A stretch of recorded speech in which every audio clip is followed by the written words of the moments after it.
ተነስተለን የፕሮግራማችን ተከታታዮች ሳምንታዊው አዲስ ጨዋታ ፕሮግራማችን ተጀምሯል። በየሳምንቱ የአዲስ ጨዋታ የተለያዩ እንግዶችን እየጋበዝን ከናንተ ጋር ቆይታ እናደርጋለን።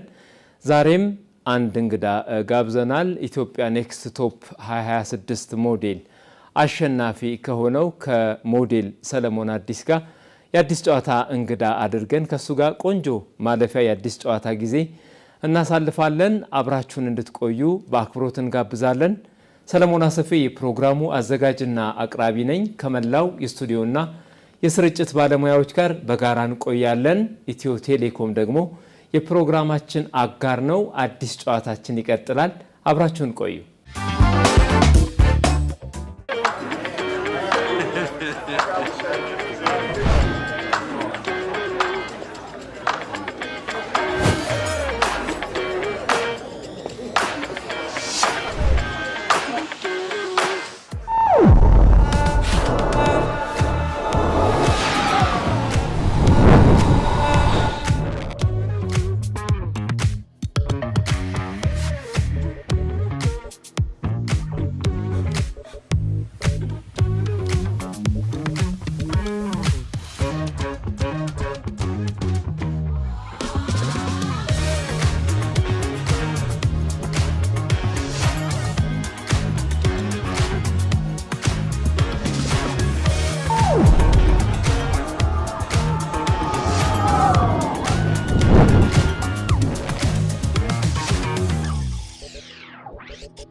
በቴሌብር ሂሳባችንን በቀላሉ ስንጋራና ጉርሻ ስንሰጥ እንዲህ ነን። ቴሌብር። ሰለሞን የአዲስ ጨዋታ እንግዳ ለመሆን ጥሪያችንን አክብረህ ስቱዲዮ ስለተገኘህ በኔም በፕሮግራማችን ተከታታዮችም እጅግ አመሰግናለሁ። እኔም አመሰግናለሁ እንግዳ አድርጋችሁ ስለጋበዛችሁኝ። ስለመጣህም ደስ ብሎናል። በጣም አመሰግናለሁ። መልካም። እንግዲህ የአዲስ ጨዋታ ፕሮግራማችን የተለያዩ ጥበባዊ ጉዳዮችን እያነሳን ሰፊ ቆይታ የምናደርግበት ነው እና በቅርቡ ኢትዮጵያን ቶፕ ሞዴል 2026 አሸናፊ ነህና እንደው ስሜቱ ምን ይመስላል? ከዛ ነውና የመጣው እሱ እናስቀድም። ስሜቱ በጣም ደስ ይላል። ማሸነፍ ለሁሉም ሰው ደስ ይላልኝ። ሁሉም ሰው ማሸነፍ ይፈልጋልና በዚህ አጋጣሚ የሰራ የለፋ እንደሚያልፍና ውጤቱን እንደሚያገኝ ያየውበት ጊዜ ነበርና በጣም ብዙ ሰዎች በእኔ እዚህ ደረጃ መድረስ በጣም ደስ ያላቸው ነገር ነበርና ያን ትልቅ ደስታ ፈጥሮልኛል። እንደዚህ አይነት ውድድሮች ሲካሄዱ ብዙ ጊዜ ሰፊ ዝግጅት ይጠይቃሉና አጠቃላይ የውድድሩ ዳራ ምን ይመስላል? እነማን አዘጋጁት? ምን ያክል ተወዳዳሪዎችስ ነበሩት? አዘጋጇ ኢንተርናሽናል ሞዴል መልካም ሚካኤል ትባላለች። በጣም ቀና ሰው ቅልብ ያላት ነች። በጣም ብዙ ነገር እንደ ሞዴል ሳፖርት አድርጋናለች። ሁላችንንም በኩል ላይ እንደምታየው እሷ ነች። መልካም ሚካኤል ትባላለች። ኢንተርናሽናል ሞዴል ነች። ለሀገሯ ብዙ ነገር ብዙ ውጤት ያመጣች ሴት ነች። ይሄ አራተኛ ዙር ነው። ከዚህ በፊት ሶስት ውድድሮች ነበሩ። ብዙ ያልታወቁ ሞዴሎችን ወደ ቲቪ ያመጣች ብዙ ኢትዮጵያ እንዲያውቃቸው ያደረገች መልካም ሴት ነች። አራተኛ ዙር ደግሞ እኔ ነኝ አሸናፊው እና በጣም ደስ የሚል ጊዜ ነበር። ከመልካም ጋር ከሌሎች ክሩዎች ጋር ያሳለፍነው ጊዜ። ዝግጅትህ አጠቃላይ ለውድድሩ የነበረህ ስሜት እንቅስቃሴስ ምን ይመስል ነበር? አዎ ለውድድሩ ዝግጅት ያደረኩት ገና እየተማርኩ ነበር የተመዘገብኩት። የተማርኩት ደግሞ ዞላ ሞዴሊንግ ኤንድ አርት ስኩል ነበርና የሱን ስጨርስ የኮንፊደንስ ተሸላሚ ነበርኩ እና ጠንከር ያለ ትምህርት ነበር እየተማርኩ ነበርኩ። እኔም ትኩረት ሰጥቼ እየተማርኩት ነበር። የኮንፊደንስ ተሸላሚ እንደሆነ አደረገኝና በዛ ኃይል ነበር ውድድሩ ላይ የቀጠልኩተኝና ዝግጅቱ የጀመረ ከትምህርት ቤት ጀምሮ ነውና በጣም ደስ በሚል ነበር ዝግጅቱን። እያንዳንዱን የውድድር የሚሰጠንን ቻሌንጅ በብቃት ነው የተወጣ ነው ማለት ይቻላል። ደስ በሚልም ነገር ማለት ነው። እንደዚህ አይነት ውድድሮች ሲካሄዱ የውድድሩ መነሻ አለ መድረሻ አለና ከዛ በኋላ ከውድድሩ ማሸነፍ በኋላ የሰዎች አቀባበል ስሜት በተለይ ለወንዶች ያለው የሞዴሊንግ ምልከታ በተወሰነ ደረጃ የራሱ የሆነ እይታዎች አሉትና ምን ይመስል ነበር ከማሸነፍ በኋላና በፊት የነበረው ስሜት? አዎ ከማሸነፍ በኋላና ከውድድሩ በፊት የነበረው ነገር በጣም ደስ የሚል ነበር። በጣም ብዙ ሰዎች ሰፖርት እያደረጉኝ ነበር ከውድድሩ በፊት። አሁንም በጣም ብዙ ሰዎች ለስራም ለተለያዩ ነገሮችም ሰፖርት እያደረጉኝ ያሉት በጣም ደስ የሚል ነበር አቀባበሉ። የሰው በጣም ደስ ይላል። እንደ ወንድ ደግሞ ብዙም አልተለመደም እና በእርግጥ አሁን ላይ ይህን 2-3 ዓመት ወንዶች ሞዴል የመሆን እቅዳቸው በጣም እየጨመረና ሀሳባቸውን ምንትን እያሉ ነው ያሉና በጣም ደስ የሚል አቀባበል ነበር። ደስ የሚል ብዙ ጊዜ ቀደም ብዬ የሚያነሳሁት ነው። ማህበረሰባችን እንኳን ለወንዱ ይቅርና ለሴቶችም ያለው መልከታ ያን ያክል ነውና በጉዞ ውስጥ በተለይ እንዲህ አይነት ሀሳቦችን ስታነሳ ሀሳብን ከማጋራት በሀሳብ ሼር ከመደራረግ ጋር ተያይዞስ የሚሰጡ አስተያየቶች ምን ይመስሉ ነበር? ትንሽ አመለካከት የማህበረሰብ አመለካከት ትንሽ እኔ የወጣሁበት አካባቢ ትንሽ ከተማ ነች። ጎንደር አዲስ ዘመን ትባላለች እና ብዙ ጊዜ እንደ ክልልም እንደ ክልላችንም ብዙም አልተለመደም። ሞዴሊንግ ላይ ምናምን ትንሽ ሴቶች ላይ ነው የምናየውና በደንብ ስላልተለመደ እንቅፋት እንዳይሆን ብዬ ስለማስብ ብዙም ቫይራል ወይም ለሰዎች ብዙም አላወራምና በዝምታ ነበር ውስጥ ለውስጥ የምሰራው። ያነ ነገር ደግሞ ለኔ ለዚህ ውጤት አብቅቶኛል እና አሁን እኔ ከዚህ ከማሸነፍ በኋላ ምንድነው ሰዎች ላይ ያለውን የሞዴሊንግ አመለካከት መቀየር እፈልጋለሁ። ምናልባት በልጅነትህ ያየኸው የተመኘኸው አጋጣሚ ይኖር ይሆን? አዲስ ዘመን ያየሁት ነገር ባይኖርም ግን ከራሴ ተነሳሽነት ነበር የሞዴሊንግ ትምህርት ቤት የመጣው። እናም ለኔ ለራሴ አርአያ ነኝ ራሴ ነኝ ብዬ ነው የማስበው። በተለይ ኢትዮጵያ ኔክስት ሞዴል ቶፕ 2026 አሸናፊ ስትሆን እንዲህ አይነት ውድድሮች ከዚህ በፊት ምናልባት የተለመዱ አይደሉም እና እንደዚህ አይነት ውድድሮች መካሄዳቸው በተለይ ወንዶች በዚህ ዘርፍ ተወዳድረው ሀገርን ማህበረሰብን ወክሎ የመሄድም ነገር ስላለ ለሀገራዊ የሞዴል እድገት ምን አበርክቷል ይሄ ነገር? አሁን እንደ ሞዴል ይሄ ውድድር መዘጋጀቱ ብዙ ያልታዩ ሞዴሎችን እንዲታዩ ያደርጋቸዋል። የስራ እድል ይፈጥራልኝ ማለት ነው። ያ ማለት በጣም ቤታቸው ላይ ተምረው እንኳን ሴቶች እንኳን ተምረው ቤታቸው ላይ ቁጭ ያሉ አሉ። በሞዴሊንግ ዘርፍ ያልታዩ ያልታወቁ በጣም ብዙ ነገር ብዙ ኃይል ያላቸው ማለት ነው። ይሄ ውድድር መዘጋጀቱ ምንድነው እንዲታዩ ያደርጋቸዋል። የብዙ ስራ አምባሳደር መሆን ይችላሉ ማለት ነው። ስለዚህ ከዛም አልፎ ኢትዮጵያን ወክለው የሚሄዱበት ትልቅ ስራ ይመጣላቸዋል ማለት ነው። ሞዴሊንግ ግን በራሱ እይታና ስያሜ ምንድን ነው ማለት እንችላለን? ሞዴሊንግ ስራው ነው። ሞዴል ደግሞ እኔ ነኝ። በተለይ እያንዳንዱ ሙያ የራሱ አስተዋጽኦ አለው አይደል? የማህበረሰብን እሴት፣ ስሪት፣ ማንነት ማሳወቅ ነውና ከዚህ አንጻር ሙያው በራሱ መንገዶቹ ምንድነው የሚመስሉት? እኛ ሀገር ላይ ነው ትንሽ ወደ ቢዝነሱ ሞዴሊንግ ላይ ስትገባ ትንሽ ደከም ያለ ያው ቅድም እንዳልኩ የአመለካከት ጉዳይ ነውና ሞዴሊንግ በጣም ብዙ የባህል ሴቶች የምናስተዋውቅበት ሀገራችን የምናስተዋውቅበት ነው።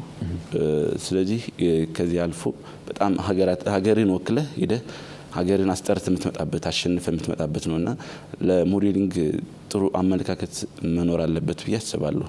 ሞዴሊንግ በጣም ትልቅ የቢዝነስ ሴንተር ነው። ትልቅ ሀገራችን የምናስተዋውቅበት አንዱ እና ዋነኛው ዘርፍ ነው። አዲስ ዘመን ላይ የነበረ ቆይታ አለ። ከዛ በኋላ ወደ ጎንደር ተሻገርክና የልጅነት ህልምህ ውስጥ ላይ ያለውን ሞዴሊንግ ስልጠና ጀመርከው፣ ግን አልተቋጨም። እስኪ እሱን አጫውተኝ። አዎ አጋጣሚ ለስራ ነበር የሄድኩት ወደ ጎንደር ለረጅም ጊዜ ጎንደር ከተማ ላይ ለረጅም ጊዜ ኖሬያለሁ እና ግን አንድ የሞዴሊንግ ትምህርት ቤት አዲስ ትምህርት ቤት ነበርና ፖስት አደረገ ምዝገባ ላይ መጀመሪያ ተመዘገብኩ። አየው ስልጠናው ግን ያው ስልጠናውን ማሳደግ አለብኝ የልጅነት ህልሜ ስለሆነ እሱ ማሳካት አለብኝ ብዬ ስላመንኩ ወደ አዲስ አበባ በስራ ምክንያት ወደዚህ መጣሁ። የመጀመሪያ ሆቴል ላይ ነበር የተቀጠርኩት። አዲስ አበባ ሪሴፕሽን ነበር የምሰራው። ከሪሴፕሽን እየሰራሁ የሞዴሊንግ ትምህርቱን ከዞላ ሞዴሊንግ ኤንድ አርት ስኩል ጀመርኩ ማለት ነው። ትንሽ በጣም ከባድ ነበር፣ ቻሌንጅ ያለው። ሪሴፕሽን ላይ 14 ሰዓት 16 ሰዓት ነበር የምሰራው። ያን ሰርቼ ነበር እንደገና ወደ ሞዴሊንግ ትምህርት ቤቱ የሚሄደው የነበረና ለኔ በጣም ህይወት ለአንድ አመት ያክል በጣም ቻሌንጅ ነበራት ሞዴሊንጉን እስክጨርስ። ከዛ እንደገና ሌላ ቻሌንጅ የመጣብኝ ይሄ ውድድር ነበር ኢትዮጵያ ኔክስት ቶፕ ሞዴሊንግ። ከዚያ ውጭ ግን እንዲሁ ደግሞ ትምህርትህን ተምረህ በተለያዩ የሙያ መስኮች ራስህን ስትሰራ ነበርና እሱ ዘርፍስ ምን ይመስላል? በመጀመሪያ ትምህርቴን የተማርኩት የመጀመሪያ ዲፕሎማዬን ወረታ ቴክኒክና ሙያ ኮሌጅ ነበረ። በሰርቬይንግ ነበር የጨረስኩ ወይም በቅየሳ ማለት ነው። በአማራ ልማት ማህበር አልማ ሳይት መሀንዲስ ሆኜ እሰራ ነበር። ሳይት ፎርማን ሆኜ እሰራ ነበረ። ለጥቂት ጊዜ ሰርቼ ነበር። ግን እዛ እየሰራው የአውቶ ኢንጂን ትምህርት እንደገና አዲስ ዘመን ሰራ ነበር እማር ነበረ። እሱን እየተማርኩኝ ነበር። ሁለቱን ዲፕሎማዬን ያስኩት። ከዛም በርቀት በመማር ነበር የመጀመሪያ ዲግሪን በማኔጅመንት ያስኩት። እንግዲህ ብዙ ሰዎች እንደዚህ አይነት ፍላጎት ሊኖራቸው ይችላል አይደል? በተለይ ወደ ሞዴሊንግ ለመግባት ፍላጎት ስሜት ያላቸው ሰዎች በርካቶች ሊሆኑ ይችላሉና ወደ ሞዴሊንግ ሙያ ለመግባት መሰረታዊ ነገር ምንድን ነው? መሰረታዊ የመጀመሪያው ፍላጎት፣ ከፍላጎት በላይ ደግሞ ኮንፊደንስ፣ በራስ መተማመን ያስፈልጋል። ፍላጎት ብቻ አይሆንም ብዬ ነው የማምነው። ምክንያቱም ያን ያሰብከውን ያን ፍላጎትን ከግብ ማድረስ አለብህ። እንዴት ነው ማድረሰው? ኮንፊደንስ፣ በቃ በራስ መተማመን ሊኖር ይገባል። ይህን ከዚህ ደረጃ ደርሰዋለሁ ብለህ እቅድ ስኬጁል ማውጣት አለብህ።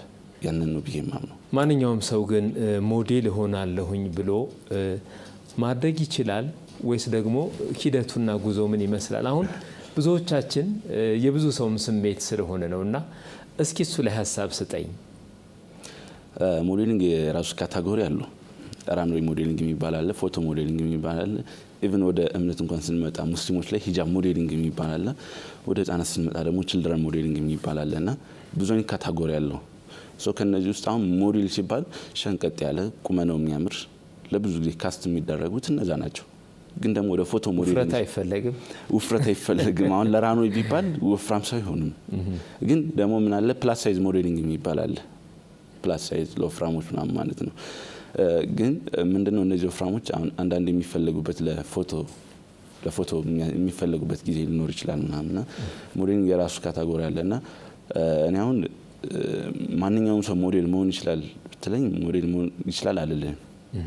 ምክንያቱም ሞዴሊንግ የራሱ ካታጎሪ ስላለው ማለት ነው።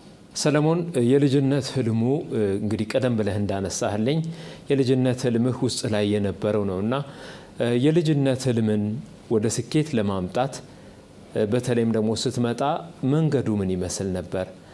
ቀላል ነው ማለት አይቻልም። እስኪ ምን ይመስላል እሱ? መንገዱ በጣም ክራውድ ነበር።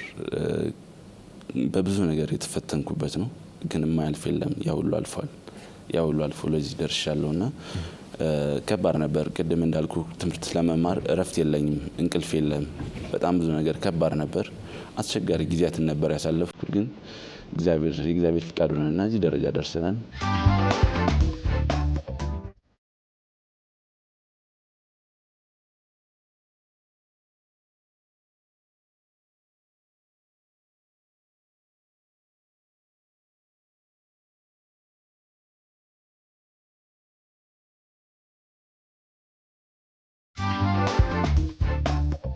አዲስ አበባ ስትመጣ ስልጠናው ላይ ስትሄድ ከሰዎች ጋር ስትገናኝ ትምህርቱን ስትወስድ የነበረው አዲስ አካባቢያዊ ሂደትስ እንዴት አለፈ እሱ ነገር? ስልጠና በጣም ደስ የሚል ነበር። በደንብ አንድም ቀን እንኳን ቀርቼ አላውቅም። ምናልባት የምቀርበት እንኳን ካለ በሌላ ቀን ገብቼ የማካክስበት ቀን ነው የሚሆነው። በጣም ደስ የሚል ስልጠናና ትኩረት ተሰጥቶ የሚሰራበት ትምህርት ቤት ነው። ዞላ ሞዴሊንግ ኤንድ አርት ስኩልና በጣም ጠቅሞኛል። በጣም ለዚህ እንዳሸንፍ የረዳኝም አንድም የትምህርት ቤቱ የተቋሙ የስልጠና ዘርፍ ነው ለዚህ ደረጃ ያበቃኝ። ከብዙ ሰዎች ጋር ኮንታክት እናደርጋለን፣ እንገናኛለን። ግን ለእኔ በጣም ከባድ ነበር እንዳልኩ። ከጊዜ የለም፣ ከስራ ወደ ትምህርት ቤት፣ ከትምህርት ቤት ወደ ስራ ነውና ትንሽ ሰዎችን የማግኘት ሁኔታ ትንሽ ከባድ ነበር። እዛ የማሰልጠኛው ጋር በእውቀት በተግባር በንድፈ ሀሳብና በሌሎች ነው ስልጠናዎች ይሰጣሉ ተብሎ የሚታሰበው። እሱን ደግሞ መተግበር ያስፈልጋል እና በተለይ ሲተገበር ማህበረሰባዊ ስሪት የሚባለው አለ፣ ማንነትህ፣ ኢትዮጵያዊነትና እሱን አጣጥሞ የመሄድ ነገሮች ሲኖሩ ይሆን? እዛ ትምህርት ቤት ስትመጣ በጣም ደስ የሚለው ትምህርት ውስጥ ወስደው ምናምን አዲስ አበባ ላይ በተለይ ደስ የሚለው ከተለያዩ ብሔረሰቦች ጋር ነው የምትማረው። ሲናው ይህን ውድድር ስንወዳደር ከተለያዩ ኢትዮጵያ አካባቢዎች የመጡ ናቸው፣ ከተለያዩ ክልሎች የመጡ ናቸው። ከትግራይ፣ ከሶማሌ፣ ከኦሮሚያ ክልል በጣም ከብዙ የመጡ ሰዎች አሉና በጣም በፍቅር ደስ በሚል ነገር ነበር እየተሳሰብን ምናምን እዚህ ደረጃ የደረስነው። እርስ በርስ ባህልን ታሪክን የመማማር ነገርም ይኖራል አይደል? ይኖራል። ታሪክን የማውራት ስለ ጎንደርን ያወራቸው ነበር፣ ስለተለያዩ ስለ ኦሮሚያ። ምክንያቱም አንዳንዴ የሆነ ቻሌንጅ ይሰጣልና ያ ቻሌንጅ ሲሰጥህ ስለ አካባቢህ ባህል ያን ቻሌንጅ ለምሳሌ አልባሳት ምናምን ሲባል የኦሮሚያ አልባሳት ወይም ደግሞ የጅጅጋ አልባሳት የራሱን ባህል ይዞ ይመጣልና ስለዛ ያስረዳል። ስለ አለባበሱ ታሪክ አመጣጥ ምናምን ይነግራል ምናምን እና በጣም ደስ የሚል ጊዜ ነበር። መተሳሰብ ነበር፣ ንጹህ ኢትዮጵያዊነት ነበር። ውድድሮች ሲካሄዱ ብዙ ጊዜ ማለት መልካም የሆነ ፉክክር ያስፈልጋል አይደል? ከጣትም ጣት ይበልጥ የለ። ስትወዳደር አንዱ የመጨረሻ አሸናፊ ነው። በውድድር ውስጥ በመልካም እሳቤ ውስጥ የተማርከው ነገር ምንድን ነው? የተማርኩት ነገር መልካምነት ነው። መልካምነት ለራስ መልሶ ይከፍላል የሚባል ነገር አለና ሁሉም በጣም ደስ የሚሉ ተወዳዳሪዎች ነበሩ። አንዱ ለአንዱ የሚተጋገዝ ምናምን በፋይናንስም በሁሉም ነገር የሚተጋገዙ ነበሩ።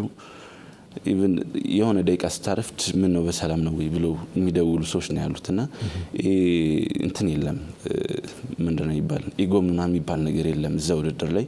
እኔ እስካሁን ምንም ያጋጠመኝ ነገር የለም። በጣም ደስ የሚሉ መልካም ተወዳዳሪዎች ነበሩ። ግን ውጤት ሆነና ያው ትንሽ አበላለጥን። አሁን ቀደም ብለንም ስናነሳ ነበር ብዙ ጊዜ ፍላጎት ስላለ ተነሳሽነት ስላለ እሳቤው ስላለ ብቻ ሞዴል ሊኮን አይችልም። ስልጠናዎችን መውሰድ ባለሙያዎችን ማማከር ያስፈልጋልና እሱስ የሚጨምረው ነገር ምንድን ነው? ስልጠናውን ከመውሰዱ በፊት ፍላጎት ያስፈልጋል። በሰዎች ተነሳስቶ ብቻ መምጣት የለበትም ብዬ ነው። ቅድም እንዳልኩ እኔ የራሴ ተነሳሽነት ነው እዚህ ደረጃ ያደረሰኝ። በሰው አይደለም ተገፍቼ የመጣሁት። ግን በጣም ብዙ ሰዎች ሞዴል እንደሆን ይፈልጉ ነበረ። ከነሱ አልፎ የመጀመሪያው ፍላጎት የነበር የራሴ ነው። ከዛ በላይ ኮንፊደንስ ራሴን ከዚህ ደረጃ ማድረስ አለብኝ ብዬ ነው የማስበው። ይሄ አሁን ይሄ ውድድር ለእኔ ጅማሮ ነው። ገና ብዙ ነገር መስራት እፈልጋለሁ፣ እሰራለሁ፣ አሳካዋለሁ ብዬ ነው የማምነው። እንዳልኩ ኮንፊደንስ ያስፈልጋል። አንድ ቦታ ላይ ከመግባት በፊት ሰራዋለሁ አልሰራውም የሚለውን ነገር እሱን ማወቅ አለብህ። መወጣት አለመወጣት ብቻ ሳይሆን አረጋዋለሁ ብለህ ማመን አለብህ። የተማርኩበት ትምህርት ቤትም አንድም የሸለመኝ በኮንፊደንስ ነበር። እሱንም እንደማረገው መጀመሪያ ቃል ገብቼላቸው ነበር፣ አርቄ ያሳይቻቸዋለሁ። ግን ከዚህ በኋላም ሀገሬን ወክዬ ብዙ ደረጃ የማሳይበት መንገድ ይኖራል ብዬ አስባለሁ። የመጀመሪያው ነገር በራስ መተማመን ነው። በራስ መተማመንና ፍላጎት። ሰለሞን፣ የዚህ ያንተ ውድድር ላይ በተለይ ከፍተኛ የሆነ የማህበራዊ ሚዲያ እንቅስቃሴ ነበር አይደል? የጓደኞችህ፣ የቤተሰቦች፣ በዙሪያው ያሉ ሰዎች ርብርብ ዛሬ በአንተ ስሜት እንዴት ይገለጻል? የእነሱን ውለታ መክፈል በጣም ከባድ ነው። እውነት ሳስበው ይህ ነገር ቮት ነበር፣ ኤስኤምኤስ ቮት ነበርና ፋይናል ሳሸንፍ 4080 ነበር ያመጣሁት። ሁለተኛ የወጣችው ልጅ 2036 ነበርና በጣም ጋፕ አለው። እውነት ለመናገር እግዚአብሔር ያክብርልኝ ነው የምለው። ቅድም መግቢያ ላይ እንደተናገርኩት የሰዎች ደስታ የሚያስደስታቸው ናቸው። በውጭ ሀገር በጣም ብዙ ሰዎች ተረባርበዋል። እማላቃቸው እስቲል ነው እማላቃቸው ሰለሞን በመሆኔ ብቻ በሰዎች በጣም ብዙ ነገር ተደርጎልኛል። ኢንቮት በጣም ብዙ ነገር ጎንደር፣ ባህር ዳር ቃላት የለኝም እውነት ለመናገር። በዚህ አጋጣሚ የአዲስ ዘመን ከተማ አስተዳደርን በጣም ማመስገን ፈልጋለሁ። በከተማ አስተዳደሩ ኮሚኒኬሽን ሁሉ ፖስት ተደርጓል። የተለያዩ ደራ ወረዳ ምናምን የተለያዩ አካባቢዎች ላይ ከተማ አስተዳደሩ እንደ ክልል ብዙ ነገር፣ ደቡብ ጎንደር ላይ በጣም ብዙ ነገር ተደርጓል። ጎንደር ከተማ ላይ በጣም ብዙ ነገር ተደርጓል። ግን እንግዲህ እግዚአብሔር ይመስገን የሰው መውደድ ይስጣችሁ ነው የሚለው። ስለዚህ ገና ካንተ ብዙ ይጠበቃል ማለት ነው።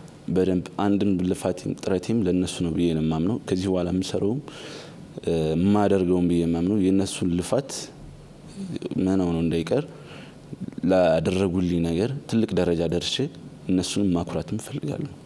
ስለዚህ ምስጋናችሁን ውሰዱ። በጣም ነው የማመሰግነው።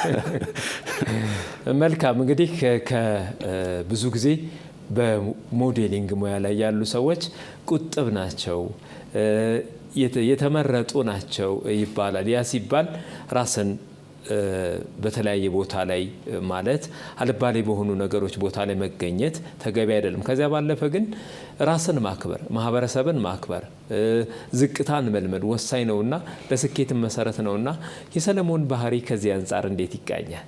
አባቴም ከልጅነት ጀምሮ ሁላችን ቤተሰባችን ቆንጥጦን ያሳድገን በደንብ ተቆንጠን ያደግነው ቁጥቦች ነን።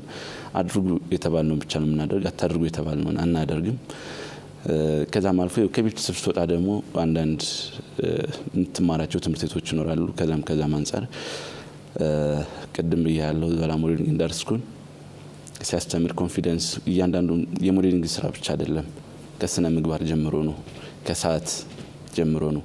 እያንዳንዱን ነገር ፎከስ አድርጎ ነው የሚሰራ። እነዚህ ነገሮች እነዚህን የትምህርት ቤቱን ህግ የማያከብሩ ተማሪዎችን አያስቀጥልም እና አንድም እንደ ሞዴልም ጸባይ ያስፈልጋል፣ አዋል ቦታ ያስፈልጋል። ስለዚህ በዋናነት ተወልጄ ያደኩባት ከተማና የተማርኩበት ትምህርት ቤት ዛላ ሞዴሊንግ እንዳርስኩል ናቸው። ለኔ ለዚህ ለጸባይ ለብዙ ነገር ምሳሌ የሚሆኑኝ እነሱ ናቸው።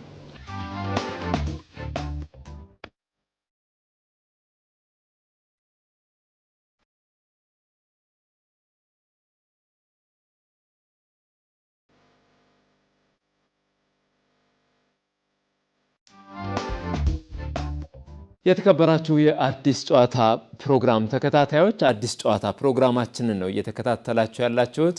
ከሞዴል ሰለሞን አዲስ ጋር ነው ቆንጆ ማለፊያ የአዲስ ጨዋታ ጊዜን ከናንተ ጋር እያሳለፍን ያለነው። ሰለሞን አሰፌ ፕሮግራሙ አዘጋጅና አቅራቢ ነኝ። ለአብሮነታችሁ እጅግ እናመሰግናለን። የአዲስ ጨዋታ ዝግጅታችን ይቀጥላል። ኢትዮ ቴሌኮም የፕሮግራማችን አጋር ነው። በድጋሜ አብራችሁን እንድትቆዩ እንጋብዛለን። እንቀጥላለን። ተመልካቾቻችን ከጧት ጀምሮ ሲያስቡበት እንደቆየው ተሳክቶለት ከቢሮ ሾልኮ ቢወጣ ይመስላል። ሁሉም ተመልካችና ደጋፊ ጥያቄ ነው። አዎ እያታለለ ነው ቢወጣ ይመስላል። እያታለለ ነው አይደለም። አለቃው ወጥታለች። ምትይዘው ይመስላል። ያመለጠ ይመስላል። አሁንም እያታለለ ነው። እንደበራ ነው። በሩ ጋር ሲደርስ ተያዘ። ይሄ ማስጠንቀቂያ የሚያሰጠው ይመስላል። ቢጫ ካርድ ዕቃ ልግዛ በሚል ተልካሻ ምክንያት ከስራው ሊወጣ የነበረው የቢሮ ሰው ቢጫ ካርድ አይቷል። ቢጫ ካርድ። እሱስ ምን አስወጣው? እዛው ቢሮ እንዳለ አያስብ ነበር። ቢሮ እያለን ያልከው? አዎ መቼም በዚህ ጊዜ ቴሌብር ማይጠቀም የለም። አዎ ቴሌብር ላይ በሚገኘው ዘመን ገበያ የሚያስፈልገው ማንኛውንም አይነት ነገር ቢሮ ድረስ ሸምቶ በቀላሉ ማድረስ ይችላሉ እኮ። ታዳሚዎቻችን የዲጂታል ኢትዮጵያ ግብይት መዳረሻ በሆነው ዘመን ገበያ ውስጥ የገባ ይመስላል።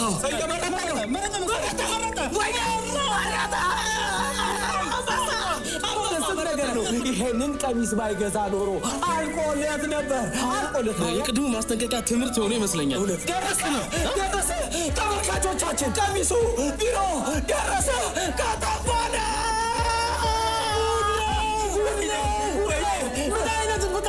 ምን አይነት ቴክኖሎጂ! ወይኔ ዘመን ገበያ ከጉዳ ወጣ።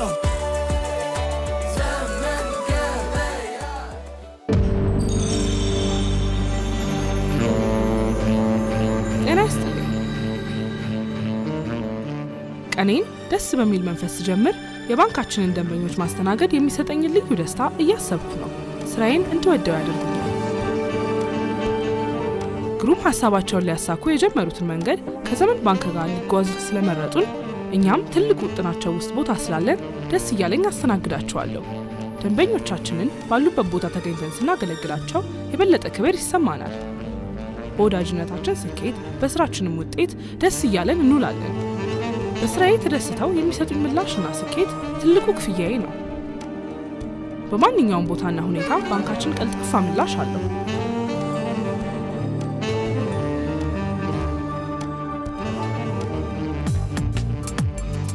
ዘመን ባንክ የላቀ አገልግሎት ማዕከል።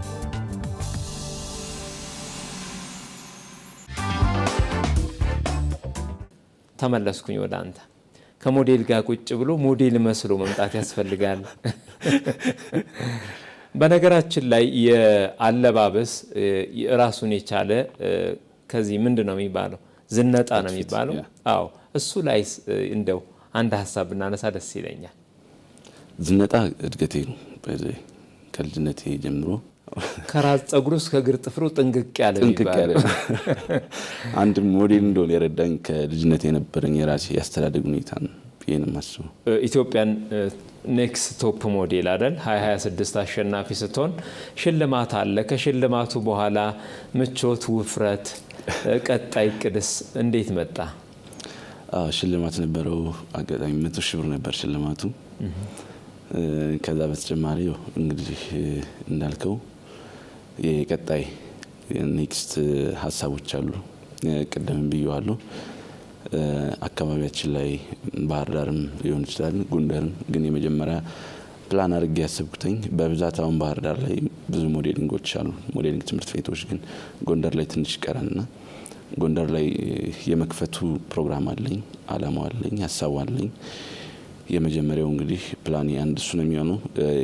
የቀጣይ ውድድር ደግሞ የሚሆነው ምንድነው? ወደ ኢንተርናሽናል ውድድሩ መግባት እፈልጋለሁ።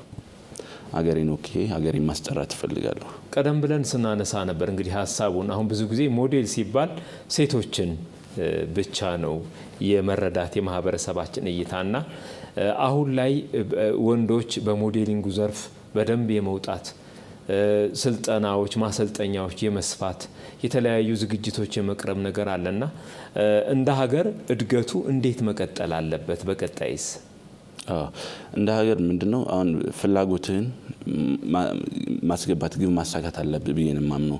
አሁን ብዙ ሰዎች ቀደም እንዳልኩ ብዙ ወንድ ሞዴሎች እኮ ትምህርት ይማራሉ፣ ሞዴል ነኝ ይላል። ያን አይደለም መቀጠል አለበት ብዬ ነው የማምነው። ትምህርት ቤት መክፈት ካለብህ መማር ላለባቸው ልጆች ከፍተህ ማስተማር አለብህ። ከዛ ውጭ ደግሞ መወዳደር ያለብን ውድድሮች መወዳደር አለብህ እንጂ አንተ ስለተማርክ ቤት ድረስ መጥቶ አንኳኩቶ የሚወስድህ ማንም የለም። ስለዚህ ሀሳብን ለማሳካት ተማርክ መቀጠል ወዳለብህ ካስቶችም ሊሆን ይችላሉ፣ ውድድሮች ሊኖሩ ይችላሉ። እዛ ላይ መሳተፍ አለብህ፣ ራስን ማውጣት አለብህ፣ ራስን ማሳየት አለብህ። ያን ካላደረክ ግን ማንም እንትን ሊል አይችልም፣ ሊያይ አይችልም፣ ሊያግዝም አይችልም። ሀገርን ወክል ልትወዳደርም አይችልም። መጀመሪያ መስራት መጣር አለብህ።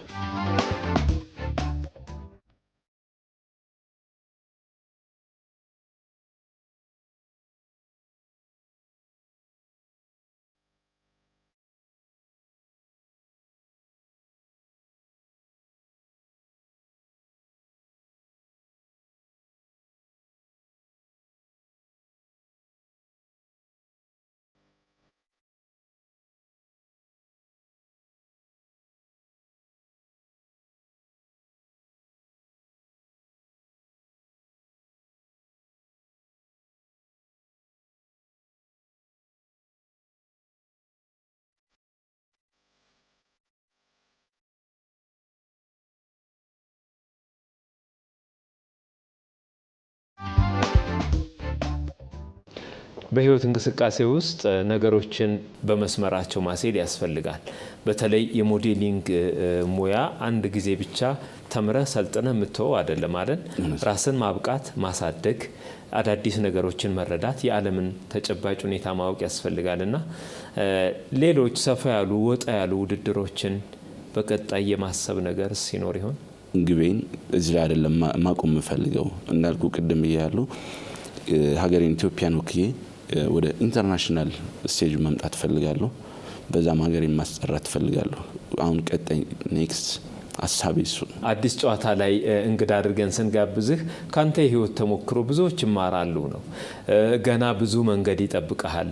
ኢትዮጵያ በርካታ ባህል፣ ታሪክ፣ ማንነት፣ ጀግንነት ያላት ታላቅ ሀገር ናት። እሷን ደግሞ ስሟን ክብሯን ይዞ በዓለም አደባባይ መውጣት በራሱ መታደልም ትልቅ ነገርም ነውና ለዚህ ጉዞ ደግሞ ብቻ ደግሞ ይከብዳልና ምናልባት የምታስበው እንዲህ ቢሆን የምትለው ነገር ይኖር ይሆን?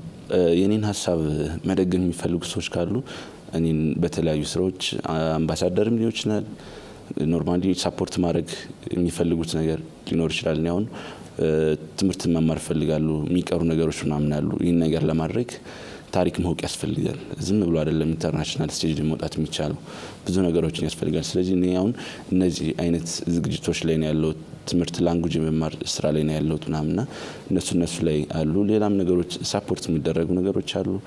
እኔ ሰርች እንድለወጥ ምናምን ቅን ሀሳብ ያላቸው ሰዎች ካሉ ሳፖርት እንዲያደርጉኝ ይፈልጋሉ። አሁን ወደ እንትኑ አልገባውም፣ ግን ገና ፕሮጀክት ፕሮፖዛሎችን እያዘጋጀው ነው ያለሁት። ዝም ብሎ ተገብቶ አይደለም የሚጠየቀው። ስለዚህ ፕሮጀክት ፕሮፖዛሎችን ታይተው ተገምግሞ ነው ያን ጸድቆ ወደ ቀጣይ ዙር የሚካሄደው ማለት ነውና ኦልሞስት እሱን እየጨረስኩ ነው ያለሁት። ኔክስት የሚሆነው ወደ ባህልና ቱሪዝም መግባት ነው። እንግዲህ ይህን ሀሳብ ይደግፋሉ ብዬ አስባለሁ። እያወራን ያለነው ሞዴሊንጉም ላይ ስለሆነ አንተም ደግሞ የ2026 አሸናፊ ስለሆንክ ውድድሩ በተለይም ያን ያህል ሰው ጋር ተወዳድሮ ማሸነፍ በራሱ ትልቅ ስኬት ነውና በተለይ ይሄ ስሜት ያላቸው ጥረቱ ልፋቱ ይኖራል ብዬ አስባለሁና ምን ነገሮችን ይፈልጋል ከአመጋገብ ራስን ከመጠበቅ ሞዴሊንግ ላይ? ሞዴሊንግ ላይ በዋናነት በደንብ መጠንቀቅ ያለብህ ነገሮች ብዬ የማስበው አንደኛ የመጀመሪያው አዋልህ ነው። አዋልህን በደንብ ማስተካከል አለብህ። በስኬጁል መራት አለብህ። ከዛ በመቀጠል ማንበብ አለብህ። እውቀት ይፈልጋል። በዚህ ሞዴሊንግ ሲባል አብዛኛው ማህበረሰቡ የሚያስበው ከቁንጅና እና ይሆናል። ሞዴል ስትባል አንተ ትለብሳለህ፣ ትዘንጣለህ፣ ራስን ትጠብቃለህና በእኛ ማህበረሰብ የሚታሰበው ምንድነው የሆነ ሀሳብ እንደሌለብህ አይነት ምናምን ተደርጎ ይታሰባል። አይ ቲንክ እሱ ነገር ከዚህ በኋላ ይቆማል ብዬ አስባለሁ። እና ሞዴሊንግ ቅድም ብለዋል አንተም የሀገራችን ሴት የምናስተዋውቅበት ወግ ባህል የምናስተዋውቅበት ነውና ብዙ ነገሮች ያስፈልገዋል። ሞዴሊንግ ዝም ብሎ ቁንጅና ወይም አለባበስ ብቻ አይደለም። ትምህርት ያስፈልገዋል። ማንበብ፣ ታሪክን ማወቅ ያስፈልጋል። ከዛ ውጭ ስፖርት መስራት አለብህ። ራስን መጠበቅ አለብህ። ፊዚካሊ ስትራክቸርን መጠበቅ አለብህ ብዬ አምናለሁ። በተለይ የቀጣዩ የሞዴሊንግ ጉዞ በምን መልክ ቢሄድ ደስ ይልሃል አንተ? ሞዴሊንግ ስራው ነው። ሞዴል ነኝ ብያለሁ። ሞዴል ማለት ደግሞ አንድ አርአያ ነው።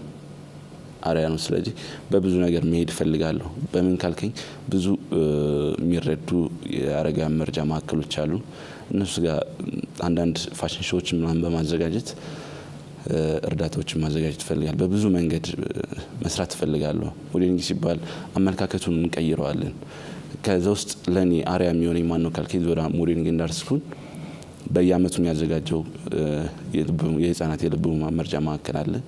በሚሊዮኖች ብር እያዘጋጀ እነሱ ፈንድ እያደረገ ብዙ ህፃናትን የሚታደግበት አለና ሞዴሊንግ በራሱ ቅንነት ይፈልጋል። ለሌሎች መኖር ያስፈልጋልና በሱን የወጣሁትኝ ባይዛይ ሞዴል ዞላ የ3ኛ ዙር አሸናፊ ነው። እኔ 4ኛ ዙር አሸናፊ ነኝ። በጣም ብዙ ነገር የሚያመሳስሉ ነገሮች አሉ ከሞዴል ዞላ ጋር። ስለዚህ የሱን አርአያ መከተል እፈልጋለሁ እኔ።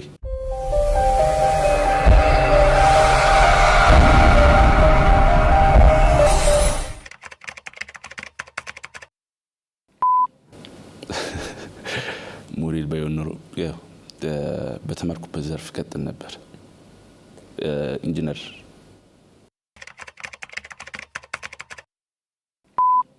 ሞዴል ዞላ እና የመልካም ሚካኤል ኢንተርናሽናል ሞዴል መልካም ሚካኤል ሁለቱ ናቸው ለእኔ ትልቆች ሞዴሎች ማለት ነው። ብዙ ጊዜ ጨርቅ ሱሪ በሸሚዝ ወይም ሱፎች ምናምን መልበስ እወዳለሁ።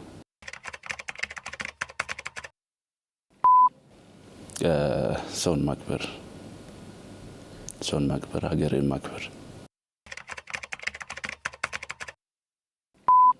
ፋሽን ዲዛይነር እንግዲህ ብዙ ጊዜ ከኔ ጋር የሰሩ ልጆች አሉ ዲዛይነሮች ምናምን።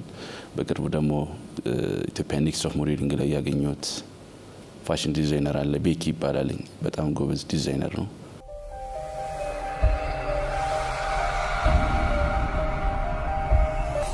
ሰለሞን እንግዲህ የአዲስ ጨዋታ እንግዳ አድርገንህ አብረን ቆይታ አደረግን።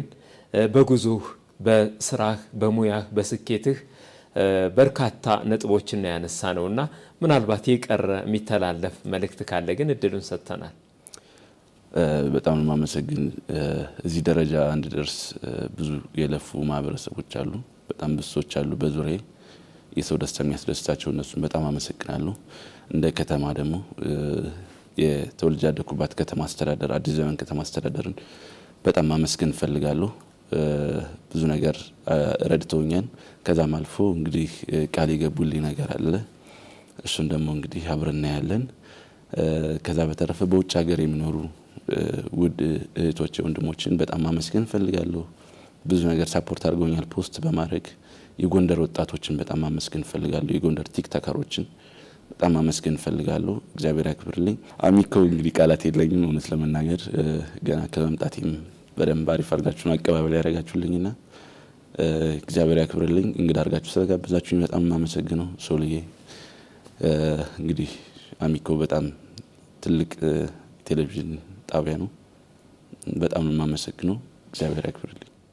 ሞዴል ሰለሞን አዲስ የአዲስ ጨዋታ እንግዳችን ሆን ብለን ስንጠይቅህ እሺ ብለህ እንግዳችን ስለሆንክ በእኔም በፕሮግራማችን ተከታታዮች ስም እጅግ አመሰግናለሁ።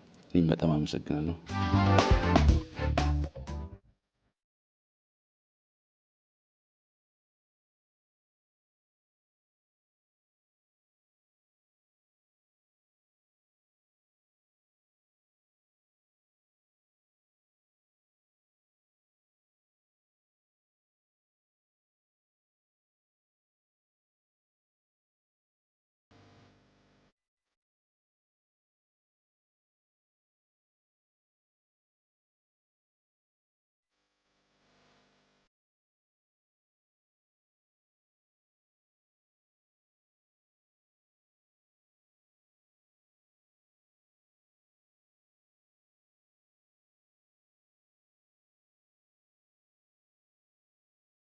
የተከበራችሁ የአዲስ ጨዋታ ዝግጅት ተከታታዮች ከሞዴል ሰለሞን አዲስ ጋር ያደረግነውን የአዲስ ጨዋታ ዝግጅታችንን ነበር ወደ እናንተ ያደረስነው። አብራችሁን ስለቆያችሁ እጅግ እናመሰግናለን። ሰለሞን አሰፌ ከመላው የስቱዲዮና የስርጭት ባለሙያዎች ጋር አብሬያችሁ ቆየሁኝ። ሳምንት በሌሎች የአዲስ ጨዋታ ዝግጅቶች እንገናኛለን።